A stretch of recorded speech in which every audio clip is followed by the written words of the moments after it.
Le président de la République, Patrice Talon, vous le savez, a prononcé son discours sur l'état de la nation, un discours particulier à la fois bilan, conviction et projection, à l'issue de 2 mandats marqués par de profondes réformes et une transformation assumée du modèle politique béninois.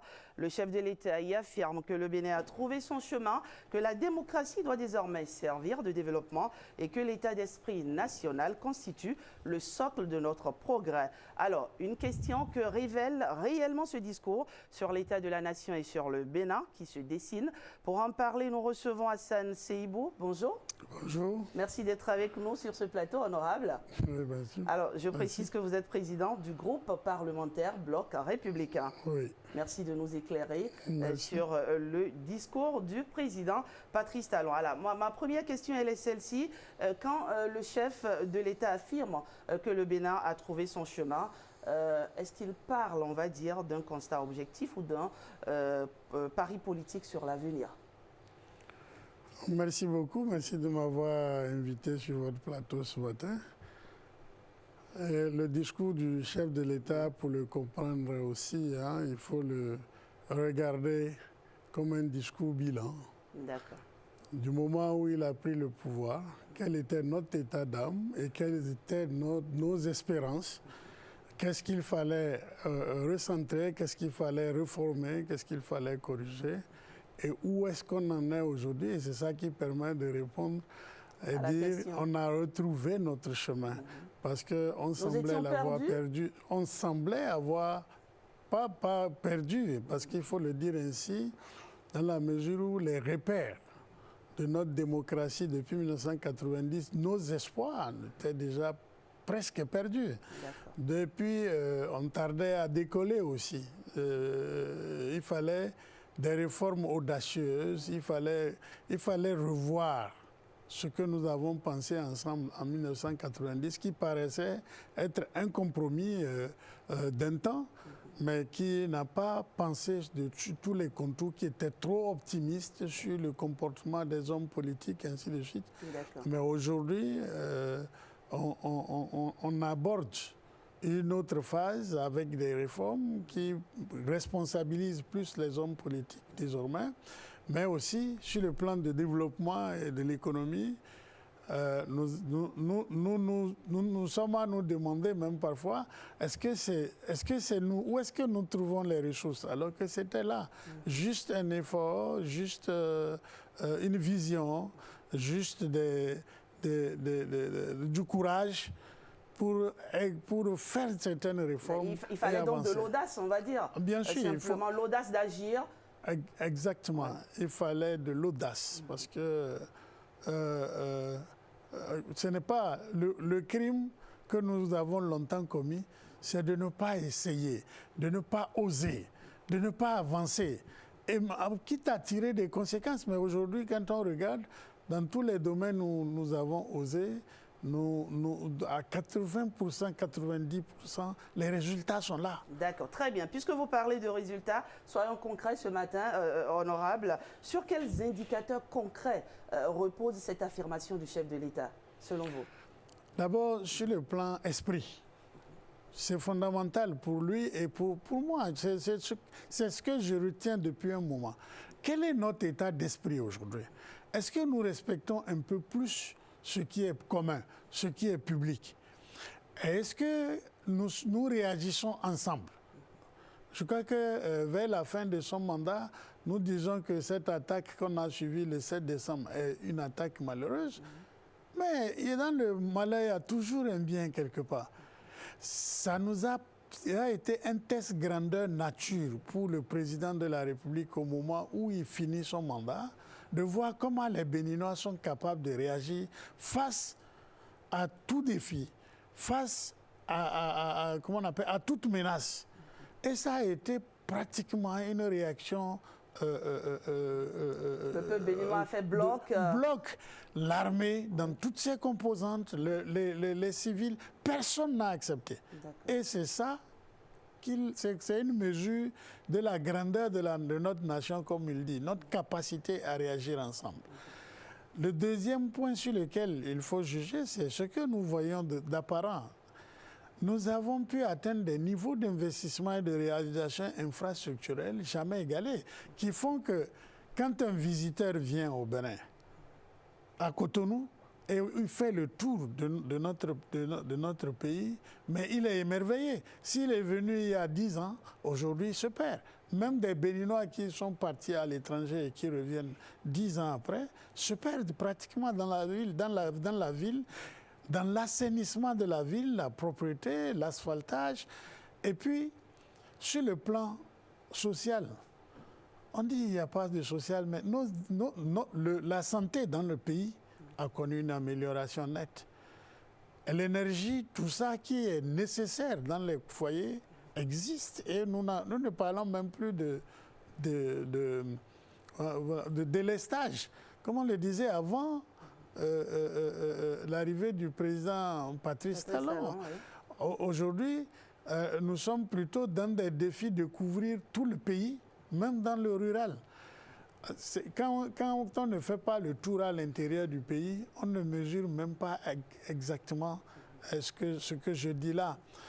Il faut voir les actions, surtout au niveau de l'investissement infrastructurel. D'accord.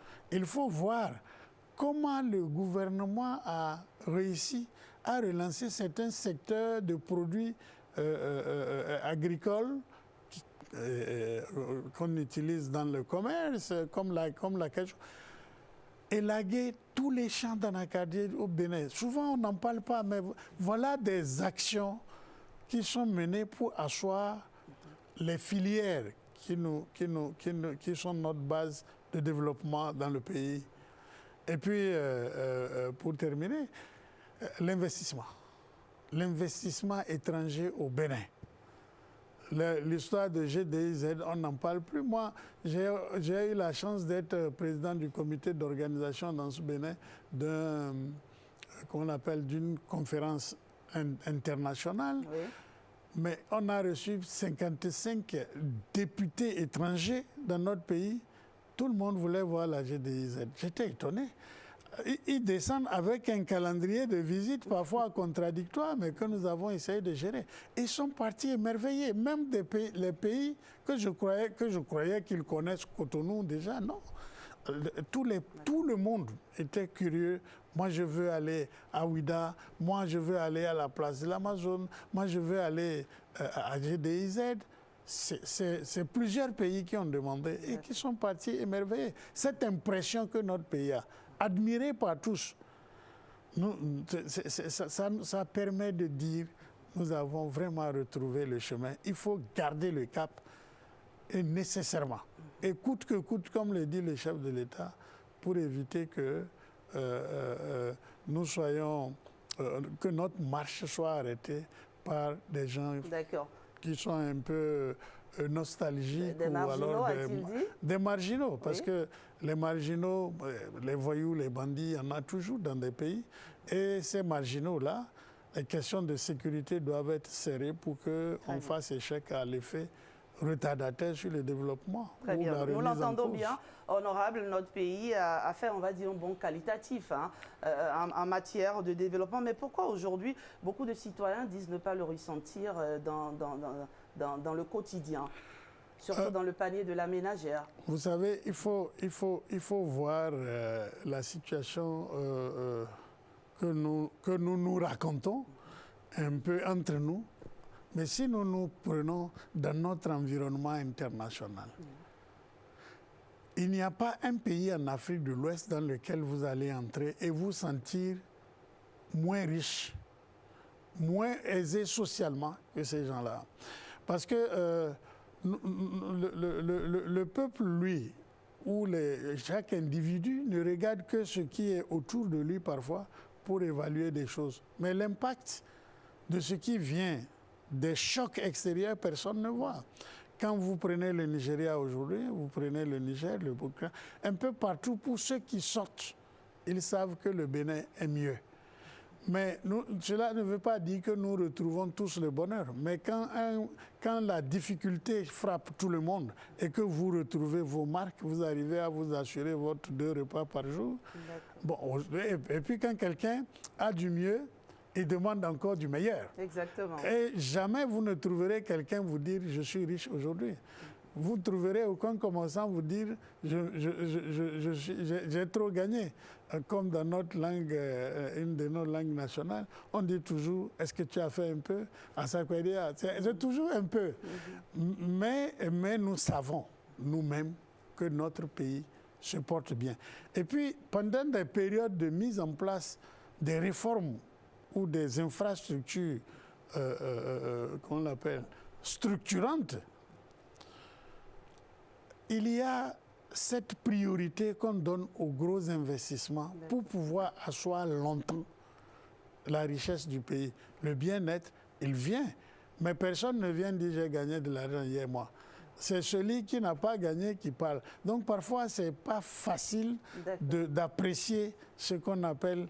ça demande aussi beaucoup de sacrifices. Voilà, parce qu'il y a beaucoup de choses qui réduisent les coûts des Béninois. Avant, regardez, même pour payer une facture d'électricité, le temps que vous mettez, les taxis que vous devez prendre, tout ça, vous ne payez pas. Sur le plan de santé, il y a des améliorations. Même si on se plaint parfois du prix des produits à la pharmacie, mais nous les importons. Et ceux qui l'importent ont un coût donné. Ce n'est pas les impôts seulement. Mais il faut regarder ce qui se passe autour de nous au plan mondial et faire apprécier à sa juste valeur le choc extérieur des prix et des niveaux de vie.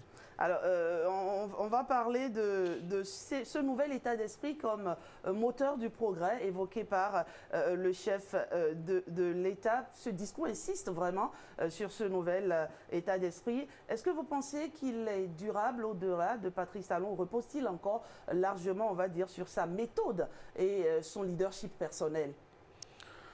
Bien sûr que vous allez voir dans le discours, nous étions presque tous à l'Assemblée. Ouais. Toutes tendances confondues, un peu mélancolique, parce que nous nous posons à cette question. Le leadership est quelque chose d'important. La tête. Quand ça ne va pas dans la tête, le reste dans le corps, ça ne va pas. Nous pouvons être inquiets pour ça. Mais il y a des bases qui sont posées qui font que, à moins d'une catastrophe, nous n'allons pas revenir en arrière. Nous avons donné au travail, par exemple, une certaine priorité dans l'organisation. Regardez, les grèves, il n'y en a pas. On a limité les grèves. Parce que ce n'est pas en cassant ou en brûlant des pneus, par exemple, ou en prenant des jours et des jours, des mois de grève que nous améliorons quelque chose. Mais chacun de nous est content et d'accord de ça. Il y a donc des fondamentaux qui ne nous feront plus revenir sur certains travers. Non, pas du tout. Ce sera difficile de revenir en arrière. Même si on pouvait s'inquiéter du départ d'un président qui tient bien le guidon et que demain on peut douter, mais on est quand même optimiste sur le fait que c'est un mouvement d'ensemble et qu'on ne manquera pas de ramener à l'ordre le président qui va lui succéder et qui ne serait pas dans la même vision. Il dit toujours « je souhaite que celui qui vient fasse mieux que moi ». Eh bien, on va toujours chanter au monsieur ce qui est attendu de toi. Il faudra qu'il fasse mieux que... C'est du mieux. Nous ne voulons pas moins, même pas égal au président Patrice Talon. Très bien. Et c'est pour ça que... On va évoluer dans l'analyse de ce discours, puisque le temps, il file très vite par ici, honorable. Patrice Talon, dans son discours, redéfinit clairement la démocratie comme un outil au service du développement. Est-ce une évolution assumée du modèle démocratique béninois? Bien sûr. Vous savez, nous avons aperçu en 1990, au moment où on rédigeait cette constitution, pour laquelle nous devons quand même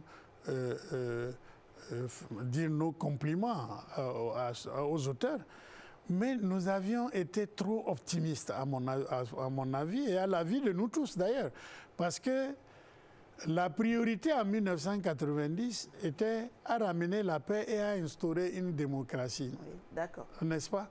Mais aujourd'hui, nous nous rendons compte que la manière dont nous avons exécuté cette démocratie ne nous a pas permis d'amorcer le développement. Nous étions à remettre en cause. Et si vous vous rappelez deux choses au moment où le président Yahi Boni prenait le pouvoir, le changement a séduit tout le monde. Après, ces refondations qui a séduit tout le monde. Mais nous n'avions pas réussi à mettre tout ça en place. Ça veut dire que depuis longtemps, nous avons compris les limites de notre démocratie qui, pour moi, était pensée comme un compromis momentané. Parce que la conférence nationale, ça a été rapide, 90 jours, une constitution, et on a commencé. Il était temps de revoir tous les compartiments pour asseoir aujourd'hui une base qui soit acceptable et que la démocratie ne soit plus un jeu dans lequel on joue pour s'enrichir pour soi, mais un jeu pour faire développer le pays sur les fondamentaux du développement. La démocratie doit être au service du développement. Au service du développement, pas le développement au service. Comment on garantit, honorable, que cette approche ne soit jamais interprétée comme une restriction des libertés au nom de l'efficacité? Non, vous savez, la notion qu'on a de la liberté, c'est ça le problème. Quand tout le monde pense que, par exemple, la liberté, c'est le droit de faire tout ce qu'on veut, de dire tout ce qu'on veut, même si ça embête les autres, alors que par principe aussi, on dit que votre liberté finit là où commence celle de l'autre. Donc, il faut trouver le juste milieu et définir les contours de notre liberté. Et c'est en cela que, dans la question de démocratie, ce n'est pas une restriction, mais le respect de la liberté des autres et surtout le respect de l'intérêt collectif, le respect du bien public. Et surtout qu'on ait en vue que désormais, le développement collectif est celui qui est déterminant par rapport à notre propre développement individuel, c'est-à-dire notre bien-être. Très bien. Alors, on poursuit donc. Honorable Patrice Talon estime également qu'un effort à moitié consenti est vain et appelle à aller au bout de la refonte politique. Où placez-vous aujourd'hui, on va dire, la ligne d'achèvement de ces réformes? Les réformes ont été entamées. Et pour un chef d'État, surtout chef d'État que nous élisons, il ne finira pas de faire des réformes. Et il ne finira pas de faire des réajustements dans l'intérêt du pays. Quand on voit que quelque chose ne va pas, il faut avancer. Et puis, pour ceux qui veulent comprendre cette maxime du président, c'est que si vous voulez acheter votre belle chemise là, vous dites que c'est 100 000. Quelqu'un vous dit, bon, ok, je veux t'aider à acheter la chemise, il te donne 70 000. Tu n'auras jamais la chemise. Il faut aller jusqu'au bout, sinon nous n'allons pas y arriver. Et vers la fin de son mandat, il se rend compte que certaines réformes, surtout sur le plan politique, les réformes ne sont pas achevées. Il y a un goût d'inachevé. Par exemple, nous frôlons tout le temps des tensions à l'approche des élections quand on touche comment on appelle à la loi fondamentale. Non, pas à la loi fondamentale, au code électoral. C'est devenu un sport.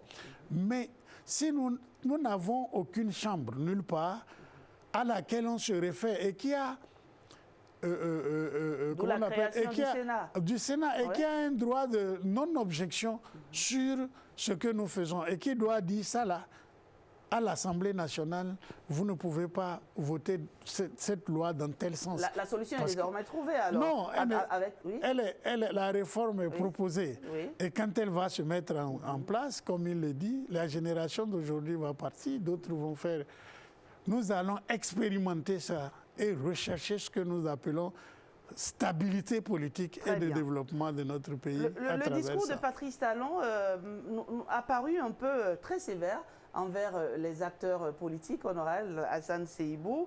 Il est présenté des acteurs politiques, présentés un peu comme redevables. Avant tout, cette vision ne risque-t-elle pas de dévaloriser l'engagement politique, surtout chez les jeunes qui aujourd'hui n'ont pas confiance, on va dire, en la chose politique? Non, pas du tout. D'abord, le discours, nous qui avons suivi en tout cas le discours, nous qui sommes des hommes politiques, oui, on n'a pas trouvé de sévérité, mais on a trouvé la vérité. Parce que dire parfois la vérité simple, hein, ça, on a l'impression que ceux qui vous écoutent ou ceux qui regardent disent qu'ils ne sont pas à l'aise. On est très à l'aise par rapport à ce discours-là. C'est que la nouvelle vision de l'homme politique que vous dites va décourager les jeunes. Non, c'est la vision qu'on leur a montrée depuis 1990 dans la pratique de notre démocratie qui leur donne des idées fausses, des mauvaises idées. On va là-bas pour s'enrichir, on va là-bas pour voler, on va là-bas pour, comment on l'appelle, pour réaliser des rêves qu'on ne peut pas réaliser avec le bien public. C'est aujourd'hui un discours qui recentre donc le jeu pour que la jeunesse apprenne à savoir que le jeu politique est un jeu qui est noble, un jeu politique dans lequel on se bat pour le collectif, oui, et non pour soi-même. Et vous savez les allusions qui sont faites dans le discours. Une façon de dire que les acteurs politiques, en réalité, doivent désormais davantage être au service du peuple. Exactement. Et non se servir. Pas le bonheur de se servir, mais le bonheur de servir les autres. Quand on vient devant le peuple pour chercher le mandat, qu'est-ce qu'on dit? Je viens travailler pour votre bonheur. Mais c'est souvent des promesses trompeuses. Oui, non, mais ça dépend de ce que vous en faites. Chacun est gendarme de l'autre en matière de démocratie, en matière de pouvoir. Si le peuple lui-même accepte qu'il y ait des règles qui ne privilégient pas la reddition de comptes, qui ne privilégient pas le respect des engagements, alors il sera trompé.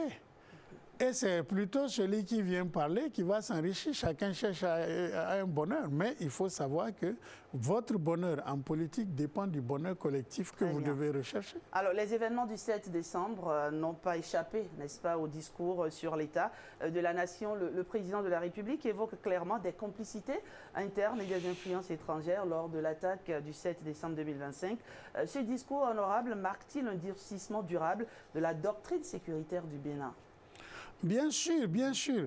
Et je crois même qu'elle exalte la sécurité, la situation sécuritaire du Bénin d'aujourd'hui, qu'il faut renforcer. C'est une quête de tous les jours. Il a dit quelque chose, ça fait je crois, deux sorties dans lesquelles l'idée revient et qui est claire.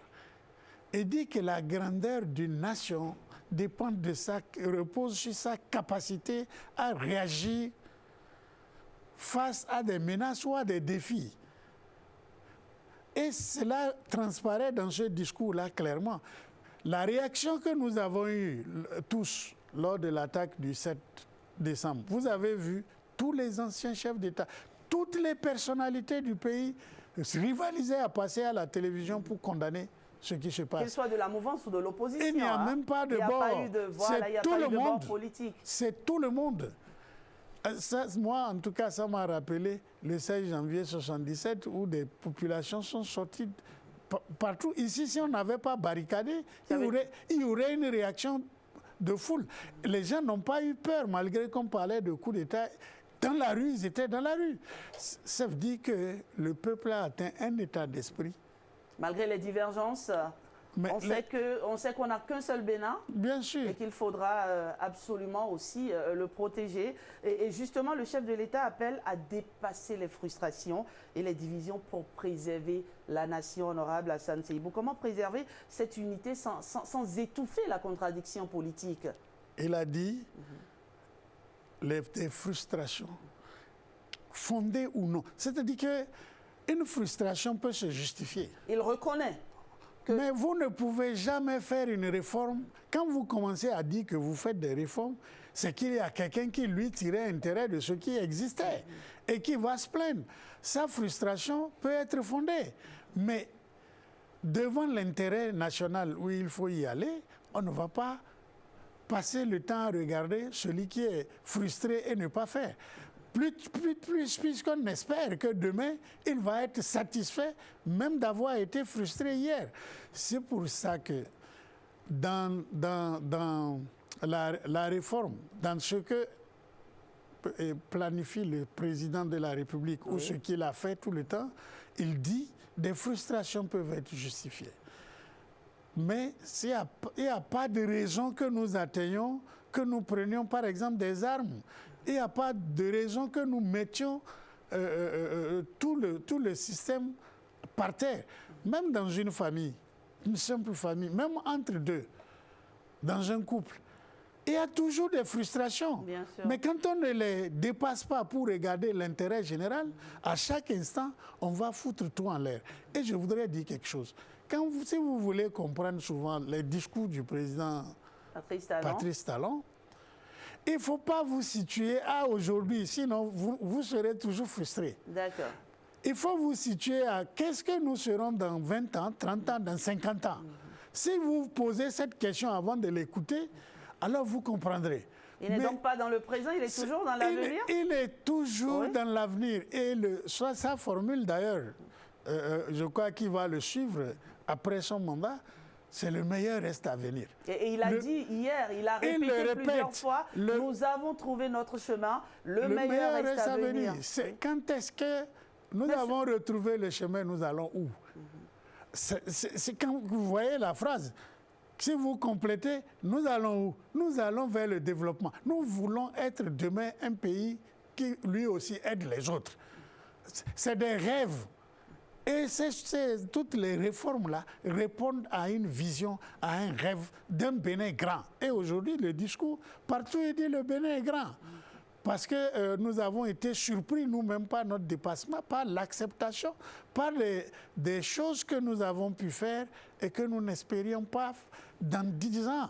Alors, quand on Donc, dit... il a été même rattrapé sûrement de réaliser des choses qu'il voyait dans le rêve du futur du Bénin. D'accord. Alors, mais quand on dit le meilleur reste à venir, on nous projette dans une sorte, dans un avenir honorable à Hassan Seibou. Les Béninois veulent du bonheur aujourd'hui. Et maintenant, aujourd'hui et tout de suite. Il y a du bonheur aujourd'hui. Oui, aujourd'hui. Quel est le Béninois qui sort et qui a peur de faire le tour du Bénin, d'aller partout? D'accord. Sur le plan sécuritaire, ça va? Non, sur le plan sécuritaire, c'est bon. Sur le plan sanitaire, c'est bon. C'est-à-dire, sur tous les plans, même sur le bien-être, soi-même se sentir, mais le meilleur, il dit le meilleur. Ce n'est pas, il y a du bon aujourd'hui, mais demain sera meilleur. Toujours le meilleur reste à venir. On ne peut pas atteindre une étape et dire, bon, ça y est, on est dans l'extase. Chaque matin, chacun de nous a une exigence qu'il ne remplit pas. C'est de la vie, c'est même de la simple vie que cela relève. Mais ce chemin, honorable Hassan Seibou, est-il aujourd'hui suffisamment institutionnalisé pour une fois encore, j'en reviens, survivre à un changement de leadership ou reste-t-il encore fragile et dépendant de l'héritage Talon? Talon est dans une chaîne de notre vie. Son maillon, il a fait ce qu'il peut faire, mais la suite va dépendre aussi des autres. Mais ce qui est certain, c'est qu'aujourd'hui, le président Patrice Talon, dans ce qu'il a réalisé, permet d'asseoir pour l'avenir quelque chose d'optimiste. Le certifier. Ce n'est pas de lui que dépendra la suite, mais la suite dépendra de celui qui va venir, mais qui va aussi rester dans le cap. Et il s'agit pour notre pays de rester dans le cap ensemble. Le système est-il plus fort que les hommes? Le système... Tout système qui veut privilégier rien... Est-ce qu'il est plus fort que les hommes? Non, il faut avoir un système à visage humain, mais pas un système strictement humain. Il y a des présidents qui peuvent venir, qui sont différents. Certains, si vous touchez à la chose de l'État, vous avez affaire à eux. Et c'est le cas qu'on a ici. Vous allez voir que dans le passé, vous pouvez tout piller. Tant que vous êtes heureux vous seul, personne ne se plaint. Donc il y a des formulations sur lesquelles nous devons être ensemble pour bâtir notre pays. Privilégier le collectif et chercher son bonheur dans le collectif. Chercher son bonheur dans le collectif. Je crois que ça doit être notre vision pour l'avenir. Très bien. On a vu hier au sein de l'Assemblée nationale, l'émotion était à son comble. Et en dehors de l'Assemblée nationale, on a vu aussi le président Patrice Talon qui a été porté par une foule en liesse qui était une foule pleine de reconnaissance, on va dire simplement. Est-ce qu'aujourd'hui, honorable Hassan Seibou, Patrice Talon est en train, d'une certaine manière, d'être porté en triomphe comme lui, comme son vœu de départ, on va dire? C'est évident.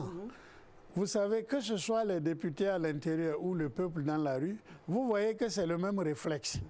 Quel effet ça peut vous faire de voir un homme qui a travaillé, qui s'est battu, vivre même l'affaire de 7 décembre récemment, qui vient devant vous? La première des choses, c'est une sorte de reconnaissance, parce que sa vie a été mise en danger pour quelque chose qu'il faisait collectivement pour nous. Donc, en plus, vous avez vu combien de fois le discours a été interrompu par des ovations, par des standing ovations. Mais lui-même l'a dit, il était ému. Ce n'était pas du tout improvisé, on sentait que c'était... voilà.